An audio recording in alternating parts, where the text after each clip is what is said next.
So even then, before we even had the degree of natural resource wealth that we now know we have in this state. Coming on to that project then, if you can talk about what are the key pillars of conversations on the secession project of Western Australia, what are the key indicators, or what do you mean by saying that secession will happen, and what are the key trigger points for that? Okay. So it is now early 2026, and we are expecting another state election in early 2029. That is, in some sense, the political target. If the people of Western Australia decide that what they are interested in is to secede from the Commonwealth, that would be the natural time that a referendum could be put to people and a new constitution implemented.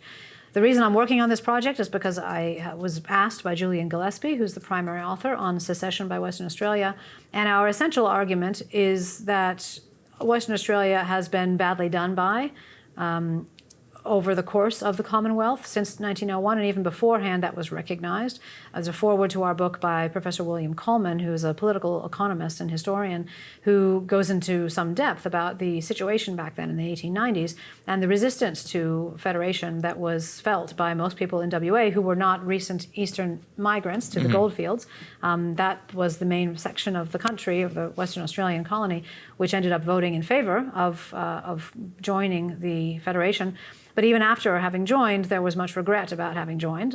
It was just not seen as something helpful. And then in 1933, there was another referendum that was given for the whole country, the whole state, I should say, of Western Australia, and that passed. So the people did want to secede. And this is, by the way, before the discovery of natural resources in Western Australia, right? So even then, before we even had the degree of natural resource wealth that we now know we have in this state, it was seen to be not a good thing on balance for the state. So even in 1933, it was recognized that it was not to Western Australia's interest to be aligned in federation. And that only failed because at that time, the legal structure was such that we needed to ask the UK's permission, and the UK said that it was, in turn, that it was the province of the Dominion of Australia as a whole to decide whether or not this secession would happen, which meant that Canberra would have needed to agree. Now, this is, in my mind, commensurate with or analogous to the situation where you have an abusive husband and you ask him whether it's okay if the abused wife leaves. It doesn't seem in line with principles of natural justice to say that that should happen.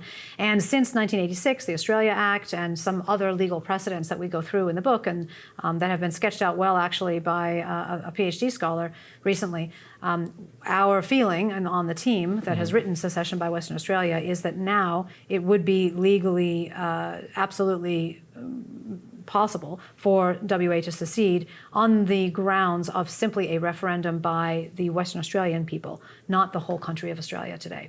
So we would need that referendum to go to the people, we would need it to pass, and then that secession would simply happen.